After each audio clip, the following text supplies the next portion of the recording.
Hi everyone, I hope you all are doing great. And today in this session we will discuss one of the most important maxim of the law of tort, that is injuria sine damno.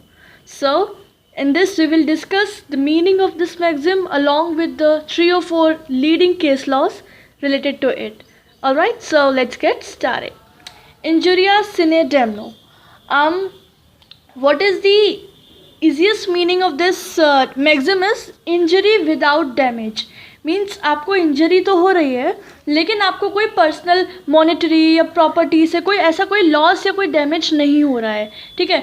Injury in which context? Injury in context to the legal injury. ठीक है. There is a infringement of your legal rights. This we have already discussed in the previous session of the essentials of law of tort, where the first essential was the act or omission, where the defendant infringed the legal rights of the plaintiff, and that is what depends upon this maxim injuria sine damno, right? So it basically means the violation of a legal right without causing any harm, any loss or the damage to the plaintiff. वही चीज़ है कि इसका actual meaning यही है कि एक particular person के लीगल राइट्स को वायलेट करना, ठीक है, उसके लीगल राइट्स को इन्फ्रिंज करना, लेकिन without causing any harm, loss और डैमेज टू द प्लेंटिफ. लेकिन इस इंजरी से या इस वायलेशन से जो प्लेंटिफ है, जो इनोसेंट पार्टी है, उसका कोई पर्सनल हार्म नहीं हो रहा है, उसको कोई लॉस नहीं हो रहा, उसको कोई डैमेज नहीं हो रहा है. ठीक है. लेकिन फिर भी वो एक्शन क्लेम कर सकता है, एक्शन ले सकता है इन द टॉर्ट, बिकॉज वहाँ पर उसका जो लीगल राइट है वो इन्फ्रिंज हो रहा है. क्लियर? आई होप अब आपको इंजुरिया सिने डैमनो का एग्जैक्ट परफेक्ट मतलब तो समझ में आ गया होगा. ठीक है. और अच्छे से आ जाएगा जब हम लोग इसके केस लॉज डिस्कस करेंगे, फुल्ली सेट हो जाएगा माइंड में, right? Now the injuria sine damno is actually actionable per se. So what does the actionable per se means? It means actionable, the torts which are actionable without the proof of any damage, without the proof of any loss. जैसे कि trespass है, मतलब ये इंजुरिया sine डैमनो के अंदर जो भी torts आते हैं ये एक्शनेबल पर से होते हैं. मतलब अगर आप इसके अंदर किसी पर्सन के अगेंस्ट कोई एक्शन लेकर जाते हो तो आपको प्रूफ करने की ज़रूरत नहीं है कि हाँ भाई मुझे इतना इतना लॉस हुआ या मुझे ये पर्टिकुलर डैमेज फेस करना पड़ा. ठीक है. वहाँ पे जो सीन्स है या ये बस इतना प्रूफ करना है कि मुझे ये लीगल इंजरी हुई. आपको डैमेज शो करने की ज़रूरत नहीं है, आपको लॉस शो करने की ज़रूरत नहीं है.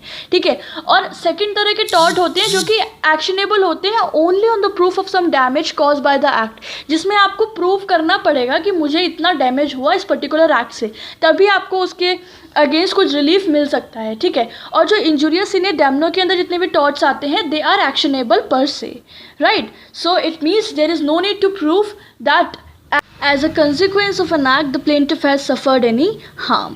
Alright, so for a successful action under the tort, the only thing which you have to prove, that only thing that the plaintiff has to prove is that his legal right has been violated. सिर्फ उसको यही prove करना है. अगर उसको successful action लेना है tort के अंदर, उसको ये प्रूव करना है कि मेरे जो लीगल राइट्स हैं वो वायलेट हुए हैं, वो इन्फ्रिंज किए हैं by the wrong doer, bye the defendant. Clear? चलिए, ये हो गया इसका पूरा मीनिंग. अच्छे से समझ लिया क्या होता है, एक्शनेबल पर से है या एक्शनेबल विदाउट पर से है. अभी हम इसके 4 लीडिंग केस लॉज डिस्कस करेंगे, उससे आपको पूरा का पूरा फंडा क्लियर हो जाएगा. बहुत अच्छे से समझेंगे, इजी हैं, सब हो जाएगा, right? So let's discuss the case laws. Yes, so the very first case law is HB versus White, the most important and the most leading case in injuria sine damno, right? So पहले पढ़ते हैं कि इसका क्या background था. So the plaintiff was confined by the returning officer, due to which the plaintiff was not able to cast his vote. क्या था कि जो प्लेंटिफ था वो अपना वोटिंग डेट था, ठीक है, तो वो अपने वोट कास्ट करने जा रहा था, लेकिन रास्ते में जब वो जा रहा था तो एक रिटर्निंग ऑफिसर ने उसको बंदी बना लिया, उसको कन्फाइन कर लिया और उसको वोट देने के लिए जाने नहीं दिया. ठीक है. And due to which the plaintiff wasn't able to cast his vote, वो अपना वोट कास्ट नहीं कर पाया. ठीक है. Although the party in the election that the plaintiff wanted to vote won the election, लेकिन फिर भी जिस पार्टी को जिस रिप्रेजेंटेटिव को जो हमारा प्लेंटिफ था वो वोट करना चाह रहा था, जब वो उसको कास्ट करने वाला था, वो जीत गया. ठीक है। So now the question arises कि क्या अगर प्लेंटिफ इस पर्टिकुलर इशू में टॉर्ट के अंदर एक्शन लेता है तो क्या वो उसको कोई रिलीफ मिलेगा या नहीं मिलेगा, क्योंकि जिसको वो वोट देने जा रहा था वो तो जीत गया था ना। Since the right to vote was violated, ध्यान से देखिए, since the right to vote was violated there is a legal injury to the plaintiff by the defendant.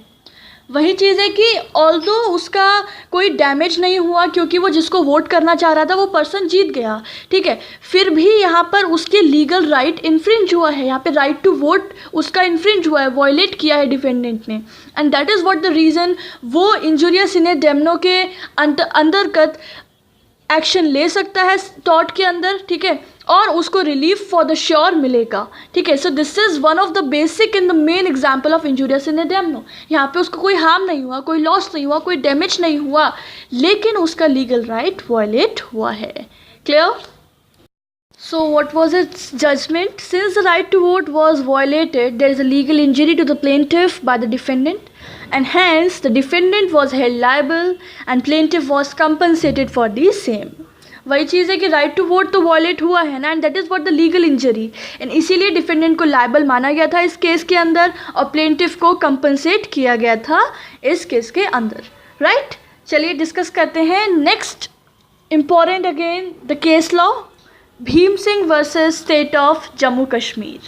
So first let's discuss its background. Bheem Singh, he was a petitioner and MLA of Jammu Kashmir Assembly. Bheem Singh जो थे, जो इस केस में plaintiff थे, वो एक MLA थे जम्मू कश्मीर असेंबली के, and in this case while he was going to attend the assembly session he was wrongfully detained by the police. जब वो अपना असेंबली सेशन अटेंड करने जा रहे थे तो एक पुलिस वाले ने उन्हें रॉन्गफुली डिटेन कर लिया, उन्हें पकड़ लिया, ठीक है, and later on he was also not even produce before the magistrate with in the requisite period. बाद में उनको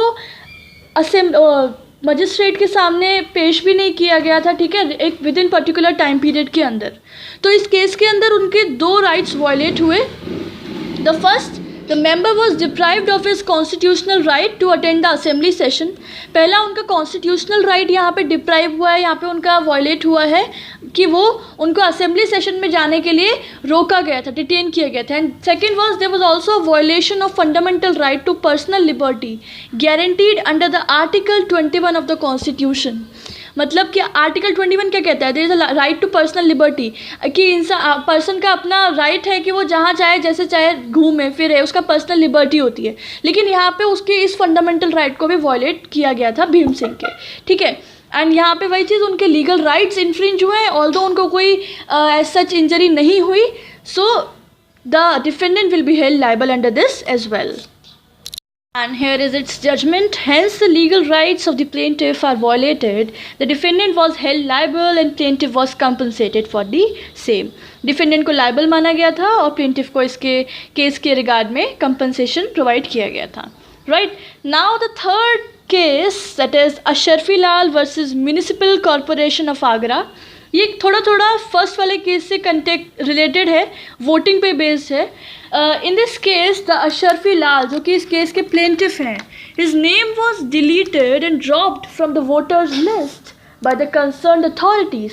इस केस में क्या हुआ था, जो अशरफी लाल थे भैया, उनके जो नाम था वो वोटर लिस्ट से ही गायब कर दिया, उनको डिलीट कर दिया, उसको ड्रॉप आउट कर दिया वोटर्स लिस्ट से, ठीक है. किसने? जो भी कंसर्न अथॉरिटी थी, जो कि इसका डीलिंग कर रही थी वोटर्स लिस्ट बनाने का, उन्होंने उनका नाम ही डिलीट कर दिया.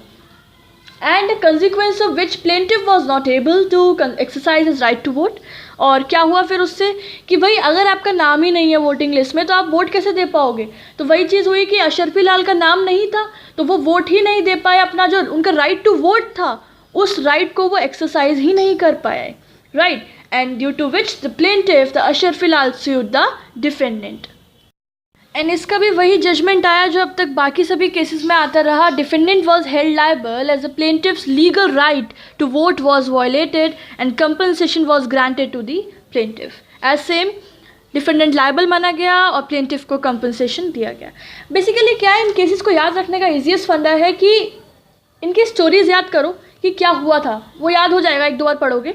और जजमेंट तो सब में सेम का सेम है, एक सा लिख दोगे तो चलेगा, ठीक है, क्योंकि है ही सेम, क्या करें, क्या स्टोरी सेम है, उसका बेसिक जो कॉन्सेप्ट है वो सेम है ना, तो जजमेंट भी ऑब्वियसली सेम आएगा, right. Now come to the fourth and the last case law of this video, that is Marzetti versus Williams.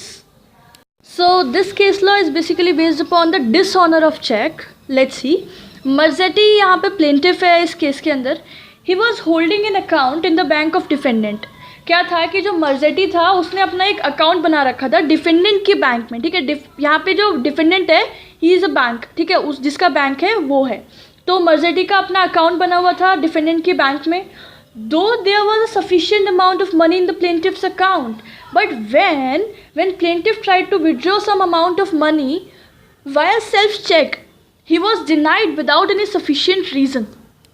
What's there?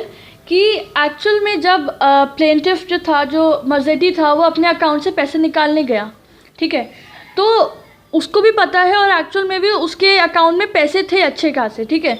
लेकिन जब वो पैसा निकालने गया थ्रू सेल्फ चेक, तो उस वक्त उसका जो चेक था वो डिसऑनर हो गया, या फिर उसने मना कर दिया without any reason. It denied to give out the money. So obviously it was a dishonor of check without any actual or sufficient reason.